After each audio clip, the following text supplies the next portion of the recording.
Hello friends and loved ones, and welcome back to more Myths for Megami Tensei. Basically, I just pick 10 gods, figures, or folklore to talk about that I think could make for good demons in Megaten games. Normally, a strict rule I follow is only including one figure from a particular pantheon, but I got an interesting email that told me I'd never talked about a single figure from Free Country, USA. So, allow me to say, it's finally here as I cover 10 beings from this overlooked branch of mythology. Let's get started. There are many distinct regions of Free Country, USA, but one of the most notable is Strongbadia. And there was a lot to choose from here, like the Ghost of General Tao, but come on, we've gotta start this list off right with everyone's favorite mysterious myth, or legendary legend, the bear holding a shark. Now, the actual story of this cryptid came from generational mistranslations of ancient constellations. The bear holding a shark was believed to steal children and enjoy bicycles and pies. The creature eventually had a resurgence when it was on one of those cryptids caught on tape docuseries shows, because nothing says legit like blurry photographic evidence. Oh, and for those of you that watch these videos and know I always include at least one figure from Hawaii, well yeah, where do you think the bear got the shark from? St. Louis? Don't make me laugh. And while we're looking to the stars to discuss one animal that's actually two animals... Oh, there's two of them. Some myths are still myths, but they're in space. And that's what we have with the Galactic Space Hippo Spider. Now, very little is actually known about this creature, except that it can seemingly survive out in the vacuum of space, like a tardigrade, and that it's capable of holding down an entry-level fast food position, both of which give it a huge advantage over other alien life forms, like the Europaean lobster. It's difficult to say if the Galactic Space Hippo Spider actually exists out there amongst the stars, possibly in the French Nebula, but it's gained notoriety and attention thanks to 80s glam metal band Limousine battling a robotic depiction of one out on their space tours. I'm personally a sloshy guy myself. And what's even farther out there than space? Some creatures come from a completely different dimension, one that you can't even figure out how to get to. You just kinda start thinking about it, and the next minute, you're there. In this sweet world full of starry night skies and pink-striped mountains that, I won't lie, I always thought was just like painted pink walls and weird cosmic stalactites, lives a creature that's like a bizarre blend of a cow and a helicopter. This being, known as Sherlock, is a bump in the shape of a hoop in a hay, speaks in bizarre noises, while trying to catch a reality-bending worm for reasons no one can understand, and can also be described as a marshmallow hoo-hoo-shmalla hey-balla-hoo. Also, yes, its name is Sherlock, how's that for a deep cut? On the subject of other dimensions, what would you like as if I recounted a tale of a bizarre beast known only as Huuuuuudge?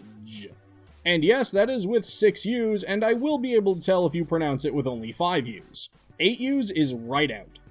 There are rumors that this creature is actually an alternative version of someone from our dimension, but it's living safely in captivity over there. Huuuuudge has a beautiful falsetto voice where it makes requests for one to save it the last pizza trophy.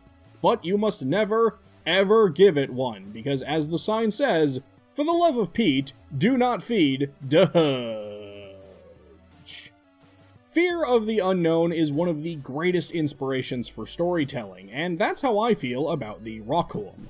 There's just so little we know about this thing, like, why is he holding that torch? The Rocoulm is a bizarre, hunched-over little goblin-like creature with gray fur and sharp fangs, and it lives in a small pocket dimension where it supposedly loves to entertain, which is why it frequently asks people to come on in here. Unfortunately, these requests often result in a condition known only as the Ghiblies, resulting in rambling, shakes, and other physical abnormalities. They even made a horror sequel about that, it was nuts. It was once believed that the Ghiblies stemmed from drinking too many cold ones or soy sauce, but the world may never know the real truth. To this day, the Rocoulm is mainly remembered via this one piece of artwork, but no one knows what actually happened to it. Some rumors say it's just sitting in someone's closet somewhere.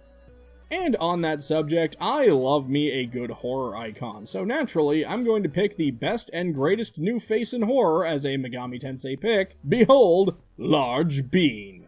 Not to be referred to as teeny weeny beanie, this cursed legume is unsettling in all the right ways. He dresses modestly hot with a white button-up shirt and black slacks, which is the perfect getup for devouring souls with the mouth that he apparently does indeed have.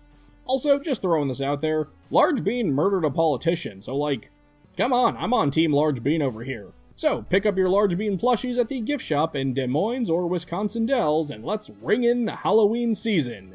In April. From one ween to another, it's time to look at Brundo the Decemberween Yak, one of the most famous of Free Country USA holiday traditions. Brundo is a magical yak who is tasked with finding and returning the Sword of St. Olaf and learns a valuable lesson by the end of it all. The titular yak loses all of his magics, but it's thanks to the support of one happy little elf that Brundo learns the true magic of Decemberween is inside everyone. It's a wonderfully cautionary tale about friendship. I think. I'll be honest, I kinda zoned out with this one and started imagining beef stew, but I like the idea of a holiday special about a magical yak returning a sword. I feel like that's already more backstory and justification than a lot of Megaton demons get. I'm a huge fan of folk heroes. I've talked about Gwydion, and I meant to have already talked about Pecos Bill, but today I bring you all the greatest folk hero of all time, Saddy Dumpington.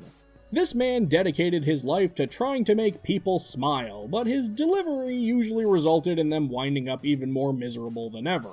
I just saw a baby chick choke on a worm. They both died. Isn't that great?